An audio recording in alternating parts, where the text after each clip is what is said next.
Blanche-Neige, d'après un conte de Grimm.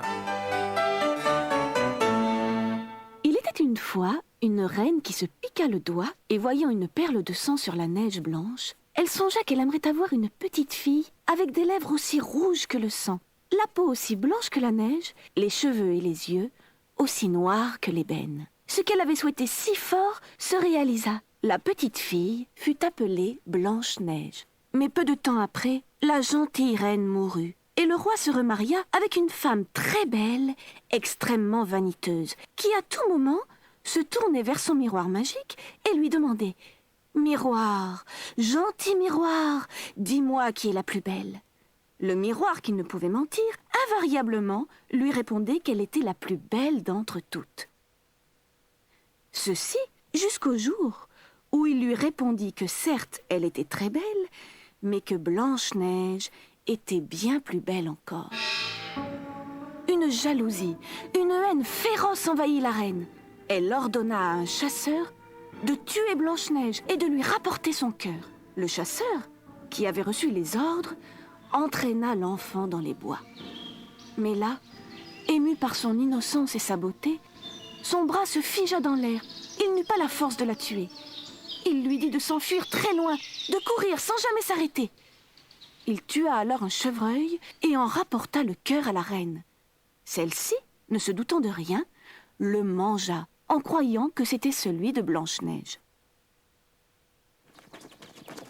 Dans la forêt, la pauvre Blanche-Neige s'arrêta de courir à la nuit tombée. Tremblante de peur, de faim et de froid, elle aperçut une lumière. C'était une maisonnette. Elle s'approcha, frappa. Il n'y avait personne. Plus morte que vive, elle y pénétra.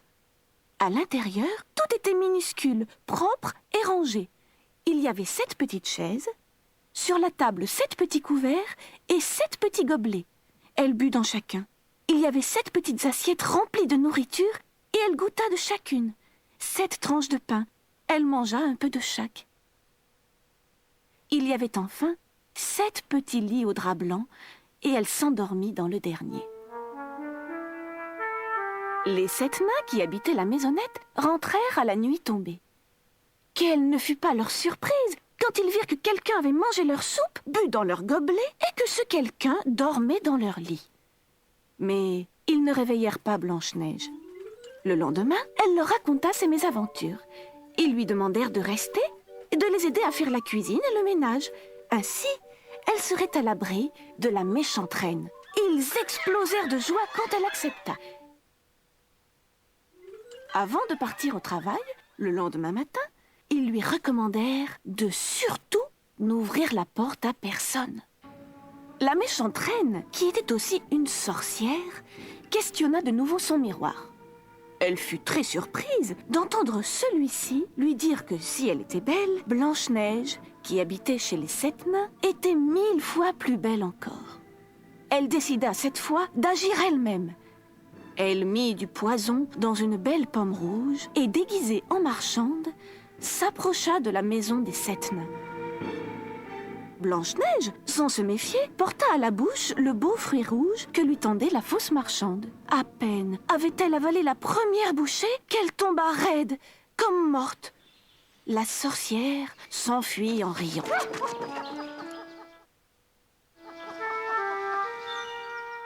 Quand les 7 nains revinrent du travail, ils trouvèrent Blanche-Neige inanimée, étendue sur le sol. Ils firent tout pour la faire revivre, mais elle resta sans vie. Ils pleurèrent pendant 3 jours. Comme elle restait aussi délicieusement belle, gardant ses couleurs, ils ne purent se résoudre à l'enterrer. Ils l'allongèrent dans un cercueil de verre qu'ils transportèrent sur une colline à la lumière du soleil. Nuit et jour, à tour de rôle, un nain veillait sur elle pendant que les autres partaient travailler. Un fils de roi, qui passait par là, vint demander de l'eau. Voyant Blanche-Neige dans son cercueil transparent, il resta tellement fasciné par sa beauté qu'il en tomba amoureux. Comme il la prenait dans ses bras, un morceau de pomme empoisonnée tomba de la bouche de Blanche-Neige. Elle ouvrit les yeux, sans comprendre où elle se trouvait, mais se sentit vibrer d'amour à la vue de ce beau prince. Elle le suivit dans son royaume et les 7 nains assistèrent à leur mariage.